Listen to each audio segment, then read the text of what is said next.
ನಮಸ್ಕಾರ ವೀಕ್ಷಕರೇ, ನಾನಿವತ್ತು ನಿಮಗೆ ಸಿಂಪಲ್ ಆಗಿ ಮಾವಿನಕಾಯಿ ಸಿಪ್ಪೆಯಿಂದ ಮಾಡುವಂತಹ ಚಟ್ನಿ ರೆಸಿಪಿಯನ್ನು ತೋರಿಸ್ತಾ ಇದ್ದೀನಿ.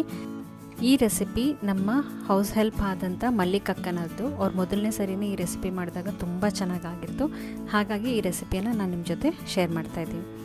ಮೊದಲಿಗೆ ನಾವಿಲ್ಲಿ ಒಂದು 3/4 ಕಪ್ನಷ್ಟು ಮಾವಿನಕಾಯಿ ಸಿಪ್ಪೆಯನ್ನು ಹಾಕ್ಕೊಂಡಿದ್ದೀವಿ.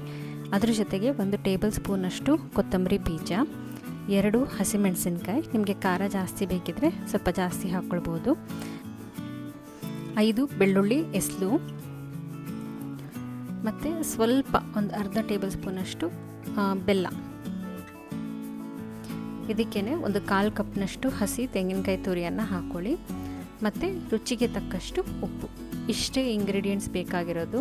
ಇದನ್ನು ಚೆನ್ನಾಗಿ ಗ್ರೈಂಡ್ ಮಾಡಿಕೊಂಡ್ರೆ ಆಯಿತು. ಇದು ಕುಚ್ಚಲಕ್ಕಿ ಗಂಜಿ ಒಟ್ಟಿಗಂತೂ ತುಂಬ ಚೆನ್ನಾಗಿರುತ್ತೆ. ನಿಮಗೆ ಈ ರೆಸಿಪಿ ಇಷ್ಟ ಆಗಿದ್ದರೆ ಲೈಕ್ ಮಾಡಿ, ಶೇರ್ ಮಾಡಿ, ಹಾಗೆ ಸಬ್ಸ್ಕ್ರೈಬ್ ಮಾಡ್ಕೊಳ್ಳೋದನ್ನು ಮರಿಬೇಡಿ. ಧನ್ಯವಾದಗಳು.